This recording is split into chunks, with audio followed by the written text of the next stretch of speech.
Hey, Journey, we are in John chapter 18, verses 1 through 24 today.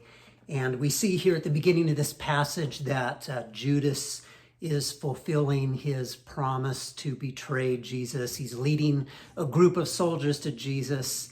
And I love how Jesus, it says here in John, it knows everything that's going to happen. And so he goes out to this crowd and he says, "Who is it you want?" And they say, "Jesus of Nazareth." And what happens next is powerful. Jesus says, "I am he." And if you've been reading John, you know that there are so many of these "I am" statements in John. And here we see Jesus again saying, "I am he." And again, I think we're seeing Jesus alluding to the fact that he is more than just a man. He is God wrapped in human flesh, the great I am.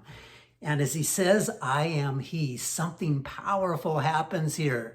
It just strikes me every time I read this passage. It says, when Jesus said, "I am he," they drew back and fell to the ground. It was so powerful what Jesus was saying that they couldn't even stand in his presence. And we see Jesus here, even in the midst of this betrayal, even in the midst of them about to be taking him into captivity, he's still in command of the situation. His authority still reigns supreme, so much so that they can't even stand in his presence when he says, "I am he."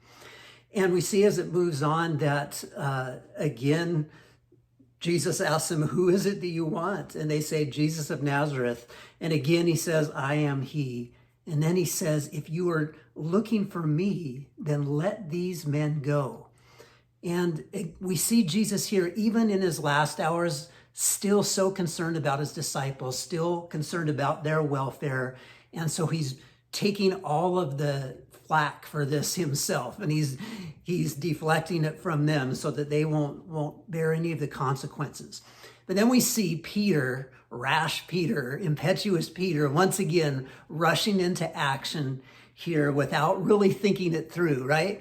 And he takes his sword, draws it out, and hacks at the guy nearest to him, who happens to be the servant of the high priest.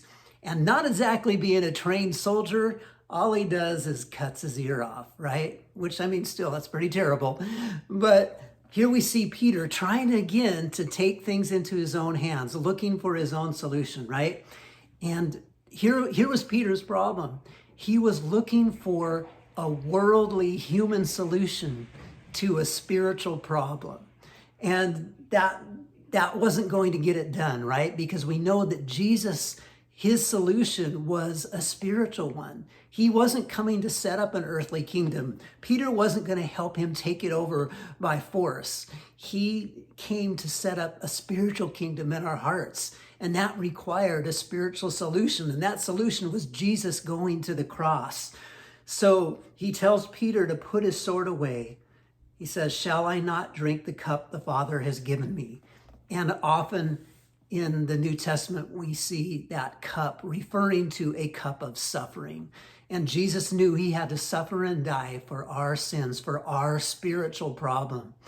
So for me, one of the big takeaways in this passage is knowing that we are not capable of solving a spiritual problem on our own, right? Jesus is the only one that has the solution. Like Peter, we are foolish when we think that we can solve spiritual problems with human solutions. It takes so much more than that. It takes only what Jesus can provide, the grace that he gave us and that gift of his own life on the cross. That was the spiritual solution to our human problem. So my encouragement to you today is, no matter what you're facing, no matter what problem it is, look for spiritual solutions to spiritual problems. And Jesus has all of those solutions. Have a great day, Journey.